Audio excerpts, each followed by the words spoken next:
নমস্কার বন্ধুরা, নতুন আরেকটি ভিডিওতে তোমাদের সকলকে জানাই স্বাগতম।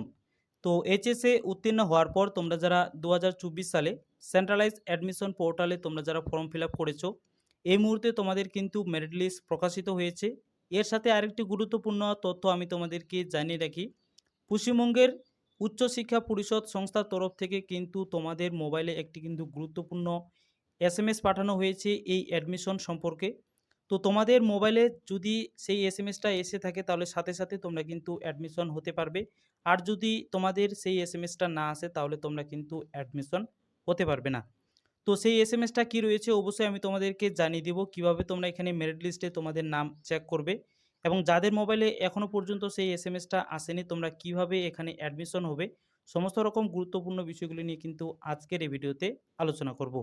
তো অবশ্যই ভিডিওটা তোমরা শেষ পর্যন্ত দেখার চেষ্টা করো, আর ভিডিওটি ইনফরমেটিভ মনে হলে অবশ্যই বন্ধুদের সাথে শেয়ার করে দিয়ে তাদেরকেও ইনফরমেশনটি দেওয়ার চেষ্টা করো। তো বন্ধুরা, মেরিট লিস্টটা চেক করার আগে সেই এসএমএসটা আমি তোমাদেরকে দেখিয়ে দিচ্ছি। অ্যাডমিশন রিলেটেড এটা কিন্তু খুবই গুরুত্বপূর্ণ একটা এসএমএস। এই এসএমএসটা যদি তোমাদের এসে থাকে তাহলে কিন্তু সরাসরি তোমরা অ্যাডমিশন হতে পারবে। তো এই এসএমএসে প্রথমেই লেখা থাকবে অভিনন্দন, আপনাকে আপনার পছন্দের কোর্সে একটি আসন বরাদ্দ করা হয়েছে। অপশনাল অ্যাডমিশনের জন্য https://wbcap.in এ গিয়ে আপনার ড্যাশবোর্ড দেখুন। পশ্চিমবঙ্গ রাজ্য উচ্চশিক্ষা সংসদ উচ্চ বিভাগ পশ্চিমবঙ্গ সরকার। তো পশ্চিমবঙ্গের উচ্চশিক্ষা সংসদের তরফ থেকে কিন্তু তোমাদের মোবাইল নম্বরে এই এসএমএসটা পাঠানো হয়েছে। তো যাদের যাদের এই এসএমএসটা আসছে তোমরা কিন্তু সরাসরি অফিসিয়াল ওয়েবসাইটে ভিজিট করে সেখান থেকে অ্যাডমিশনটা করতে পারবে। এবং যাদের এখনও পর্যন্ত এই এসএমএসটা আসেনি তোমরা কিভাবে অ্যাডমিশন করবে অবশ্যই তোমরা কিন্তু ভিডিওটা শেষ পর্যন্ত দেখতে থাকো। তো মেরিট লিস্ট চেক করার জন্য প্রথমত তোমাদের অফিসিয়াল ওয়েবসাইটে ভিজিট করতে হবে। জন্য প্রথমত তোমাদের সেন্ট্রালাইজ অ্যাডমিশন পোর্টালে ভিজিট করতে হবে। যে কোনো ব্রাউজারে গিয়ে তোমরা যদি অ্যাডমিশন পোর্টাল বলে সার্চ করো, প্রথমে তোমাদের কিন্তু অ্যাডমিশন পোর্টালটা চলে আসবে এবং এখানে ভিজিট করার পর তোমাদের সামনে একটি লগ ইন বলে অপশন থাকবে। এই লগ ইন অপশনে ক্লিক করলে তোমাদের সামনে আরেকটি ড্যাশবোর্ড ওপেন হবে, যেখানে তোমাদের ইউজার আইডি দিতে হবে, তারপর পাসওয়ার্ড দিয়ে তোমাদের এখানে লগ ইনটা করতে হবে। ইউজার আইডি অর্থাৎ তোমাদের এখানে ইমেল আইডিটা বসাতে হবে, তারপর তোমাদের যে কারেক্ট পাসওয়ার্ড রয়েছে সেই কারেক্ট পাসওয়ার্ড বসিয়ে তোমাদের এখানে লগ ইনে ক্লিক করতে হবে। তো বন্ধুরা, লগ ইনে ক্লিক করার সাথে সাথেই প্রোফাইলটা কিন্তু আমাদের সামনে ওপেন হয়ে আসছে। আমরা যদি এখানে একটু স্ক্রল করি তো ভিউ প্রোফাইলে ক্লিক করে এখান থেকে আমরা কিন্তু প্রোফাইলটা চেক করে নিতে পারবো। তো যাদের মোবাইলে এসএমএস আসছে তাদের প্রোফাইলে কিন্তু নতুন একটা ড্যাশবোর্ড শো করাবে। এখানে তোমরা দেখতে পাচ্ছ নতুন একটা ড্যাশবোর্ড ওপেন হয়েছে। Congratulation, you have been professionally selected, অর্থাৎ সরাসরি তোমরা কিন্তু এখানে অ্যাডমিশনটা করতে পারবে। এখানে বলা হয়েছে admission allow up to 18 July 2024 রাত 12টা পর্যন্ত তোমরা কিন্তু এখানে অ্যাডমিশনটা করতে পারবে। তো কোন কলেজের তরফ থেকে তোমাদের এই অ্যাডমিশনটা বেরিয়েছে, কোন সাবজেক্টে তুমি চান্স পেয়েছো, সেই বিষয়টা দেখার জন্য তুমি যদি আরেকটু স্ক্রল করো তোমরা কিন্তু এখানে আরেকটা ড্যাশবোর্ড এখানে পেয়ে যাবে। তোমরা এখানে দেখতে পাচ্ছ 4 ইয়ার বিএ অনার্স সোশ্যোলজি অনার্সে কিন্তু এই অ্যাডমিশনের জন্য তুমি কিন্তু ভর্তিটা কলেজে করতে পারবে। তো কোন কলেজের তরফ থেকে তোমার এই অ্যাডমিশনটা বেরিয়েছে, বুনিয়াদপুর মহাবিদ্যালয়া এই কলেজ থেকে তোমার কিন্তু অ্যাডমিশনটা বেরিয়েছে। পাশাপাশি তোমরা অ্যাপ্লিকেশন নাম্বারটা এখানে পেয়ে যাবে। অ্যাপ্লিট অন তোমরা এখানে পেয়ে যাবে কত তারিখে তোমরা অ্যাপ্লিকেশনটা করেছিলে। অ্যাডমিশন ফি অর্থাৎ সেই কলেজে তোমাদের অ্যাডমিশনের জন্য ফি কত টাকা কাটা হবে সেই ফিটা তোমরা এখানে দেখতে পাবে। সমস্ত রকম যে ইনফরমেশনগুলি রয়েছে এই ড্যাশবোর্ডে তোমরা কিন্তু সেখানে দেখতে পাবে। এবং তোমরা যদি চেক ট্রানজ্যাকশন স্ট্যাটাস তোমরা যদি দেখতে চাও তো এখান থেকে ক্লিক করে তোমরা কিন্তু চেক ট্রানজ্যাকশন স্ট্যাটাসটা দেখতে পারো। এবং তোমরা যে আরও অন্যান্য কলেজে ফর্ম ফিল আপ করেছিলে সেই সমস্ত রকম কলেজে তোমাদের অ্যাডমিশন বেরিয়েছে কিনা সেটাও দেখার জন্য তোমরা কিন্তু আরেকবার একটু স্ক্রল করবে। স্ক্রল করার সাথে সাথে তোমাদের সামনে কিন্তু যে অন্যান্য কলেজগুলি রয়েছে সমস্ত রকম কলেজগুলির নাম কিন্তু তোমরা এখানে পেয়ে যাবে, অর্থাৎ যে যে কলেজগুলিতে তোমরা ফর্ম ফিল আপ করেছিলে সমস্ত রকম কলেজের নাম তোমরা এখানে পেয়ে যাবে। তো কিভাবে তোমরা এখানে মেরিট লিস্টটা চেক করবে, মেরিট লিস্টটা চেক করার জন্য তোমাদের সামনে একটা মেরিট লিস্ট বলে অপশন থাকবে, এখানে দেখতে পাচ্ছ মেরিট লিস্ট বলে একটা অপশন রয়েছে। তো এখানে ক্লিক করলে তোমরা কিন্তু সমস্ত রকম কলেজের ক্ষেত্রে মেরিট লিস্টটা পেয়ে যাবে। তো আমি তোমাদেরকে দেখিয়ে দিচ্ছি।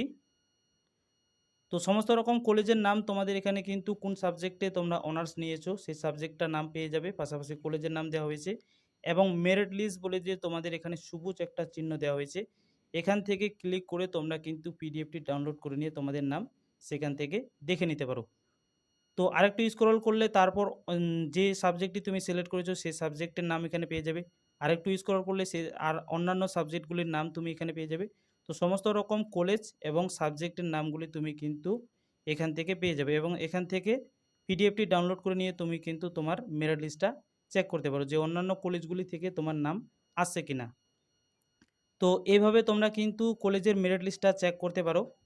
তোমরা নিজের মোবাইল থেকে মেরিট লিস্টটা চেক করে নেবে এবং কিভাবে তোমরা এখানে অ্যাডমিশন হবে সেই অ্যাডমিশন প্রসেসটা আমি তোমাদেরকে দেখিয়ে দিচ্ছি। মেরিট লিস্টটা চেক করার আগে তুমি তোমার মোবাইলের কিন্তু এসএমএস ব্রাউজারে গিয়ে এসএমএসটা চেক করে নাও। যদি তোমাদের এই এসএমএসটা এসে থাকে তাহলে কিন্তু সরাসরি তোমরা তোমাদের প্রোফাইলে ভিজিট করে এখানে তোমরা দেখতে পাচ্ছ কংগ্রাচুলেশন বলে যে একটা ড্যাশবোর্ড রয়েছে, এখানে চলে আসবে। এখানে আসার পর সরাসরি তোমরা কিন্তু এখান থেকে অ্যাডমিশনটা করে নিতে পারবে। টেক অ্যাডমিশন বলে একটা অপশন দেখতে পাচ্ছ, এখানে ক্লিক করে তোমরা কিন্তু অ্যাডমিশনটা করতে পারবে। তো টেক অ্যাডমিশনে ক্লিক করার পর তোমাদের সামনে আরেকটা নতুন ড্যাশবোর্ড ওপেন হবে। এখানে দেখতে পাচ্ছ সিলেক্ট ইওর সিট, কোন কলেজ থেকে তোমার অ্যাডমিশনটা বেরিয়েছে, তারপর পাশাপাশি সেই কলেজের ইউনিভার্সিটির নাম, কোন সাবজেক্টে তুমি চান্স পেয়েছো সেই সাবজেক্টের নাম এই ড্যাশবোর্ডে পেয়ে যাবে। এখান থেকে একটু স্ক্রল করার পর নেক্সটে তারপর তোমাদের সামনে এখানে থাকবে সিলেক্ট ইওর সিট, অর্থাৎ তুমি কোন ক্যাটাগরিতে তোমার সিটটা সিলেক্ট করতে চাও সেখান থেকে তুমি ক্যাটাগরি সিলেক্ট করে নেবে এবং তারপর নেক্সটে তোমার এখানে রয়েছে ডু ইউ ওয়ান্ট আপগ্রেশন, তো এখানে তোমরা নোতে রাখবে। ডু ইউ ওয়ান্ট আপগ্রেশন এখানে তোমরা নোতে রাখবে। নোতে রাখার পর তারপর তোমাদের সামনে এখানে দেখতে পাচ্ছ সাবজেক্ট সিলেক্ট কম্বিনেশন, এখানে তোমার কোন কোন সাবজেক্ট রয়েছে অর্থাৎ মাইনর সাবজেক্টগুলি তোমরা এখান থেকে পেয়ে যাবে। এই কলেজে অ্যাডমিশন হওয়ার জন্য অ্যাডমিশন ফি তোমার এখানে কত লাগবে দেখতে পাচ্ছ, অ্যাডমিশন ফি তোমরা এখানে দেখতে পেয়ে যাবে। তারপর তোমার এই কোর্সটা পূরণ হওয়ার জন্য টোটাল কোর্স ফি তোমাদের কত লাগবে সেই কোর্স ফিটা তোমরা কিন্তু এখান থেকে পেয়ে যাবে। নেক্সটে তারপর প্রসিডে ক্লিক করবে। প্রসিডে ক্লিক করার পর তোমাদের সামনে এখানে একটা আরেকটা অপশন আসবে, এখান থেকে ওকেতে ক্লিক করে নেবে। ওকেতে ক্লিক করে নেওয়ার পর তোমাদের সামনে কনফার্মেশন বলে আরেকটা নতুন ড্যাশবোর্ড ওপেন হবে। এখানে কলেজের নাম, ইউনিভার্সিটির নাম, কোন সাবজেক্টে চান্স পেয়েছো সেই সাবজেক্টের নাম, পাশাপাশি মাইনর সাবজেক্টগুলির নাম এবং এই কলেজে অ্যাডমিশন হওয়ার জন্য তোমার ফি কত টাকা কাটছে সেই অ্যাডমিশন ফি তুমি এখানে দেখতে পেয়ে যাবে। তারপর নেক্সটে তোমাদের এখানে ডিক্লেমার বলে একটা অপশন থাকবে। তো আই এগ্রিতে এখানে কিন্তু অটোমেটিক সিলেক্ট করা থাকবে। তারপর তোমরা এখানে প্রসিড ফর পেমেন্টে ক্লিক করবে। তারপর তোমাদের আরেকটা ড্যাশবোর্ড ওপেন হবে, এখানে তোমাদের নাম পেয়ে যাবে, পাশাপাশি কলেজের নাম, ইউনিভার্সিটির নাম, সাবজেক্টের নাম, অ্যাপ্লিকেশন কোড নাম্বার তোমরা এখানে পেয়ে যাবে, অ্যাপ্লিকেশন ফি কত টাকা দিতে হবে এখানে পেয়ে যাবে। পাশাপাশি তোমরা কিন্তু এখানে তোমাদের পেমেন্ট মুড এখানে সিলেক্ট করে নেবে। তো বিলডেক্সে এখানে সিলেক্ট করবে, বিলডেক্সে সিলেক্ট করার পর প্রসিডে ক্লিক করবে। প্রসিডে ক্লিক করার পর তোমাদের সামনে পেমেন্টের মুডগুলি ওপেন হয়ে আসবে, অর্থাৎ তোমরা কিন্তু এখানে নেট ব্যাঙ্কিং, তারপর credit card, QR code, wallets এই সমস্ত রকম পেমেন্ট মুডের মাধ্যমে তোমরা কিন্তু এখানে অ্যাপ্লিকেশন ফিটি পেমেন্ট করতে পারো। তো আমি তোমাদেরকে বলবো তোমরা এখানে ইউপিআইয়ের মাধ্যমে অ্যাপ্লিকেশন ফিটি পেমেন্ট করবে। ইউপিআইতে ক্লিক করার পর তোমাদের সামনে এখানে পে বাই ইনি ইউপিআই অ্যাপ এখানে ক্লিক করবে। এখানে ক্লিক করার পর তোমরা কিন্তু ফোনপে অথবা পেটিএমের মাধ্যমে তোমরা এখানে অ্যাপ্লিকেশন ফিটি পেমেন্ট করতে পারো। তোমরা অ্যাডমিশন ফিটি কেটে নেওয়ার পর তোমাদের সামনে আরেকটা নতুন ড্যাশবোর্ড ওপেন হবে। কংগ্রাচুলেশন বলে আরেকটা নতুন ড্যাশবোর্ড ওপেন হবে। এখানে বলা হয়েছে you have been professionally admitted, অর্থাৎ এই কলেজে এই সাবজেক্টের উপর তোমার অ্যাডমিশন সম্পূর্ণ হয়েছে। তো এই হচ্ছে আজকের ভিডিওর গুরুত্বপূর্ণ লেটেস্ট আপডেট। তোমাদের যাদের যাদের এই এসএমএসটা আসছে তোমরা কিন্তু সরাসরি প্রোফাইলে ভিজিট করে সেখান থেকে তোমরা সেই সাবজেক্টের উপর অ্যাডমিশনটা নিতে পারো এবং যাদের এখনও পর্যন্ত সেই এসএমএসটা আসেনি তোমরা অবশ্যই অপেক্ষা করবে পরবর্তী মেরিট লিস্টের জন্য। 1, 2, 3 করে তোমাদের কিন্তু মেরিট লিস্ট বেরোবে এবং সেই মেরিট লিস্টে তোমাদের মেরিট লিস্টের নাম তোমরা দেখে নেবে। যদি এসে থাকে তাহলে কিন্তু সরাসরি সেখান থেকে তোমরা অ্যাডমিশনটা নিতে পারবে এবং এই অ্যাডমিশন রিলেটেড তোমাদের যদি কোনো রকম সমস্যা বা প্রশ্ন থেকে থাকে তাহলে অবশ্যই কমেন্ট করতে পারো।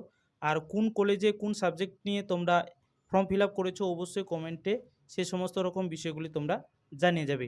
আর তোমাদের যদি কোনো রকম সমস্যা থেকে থাকে তাহলে অবশ্যই তোমরা কিন্তু কমেন্ট করতে পারো।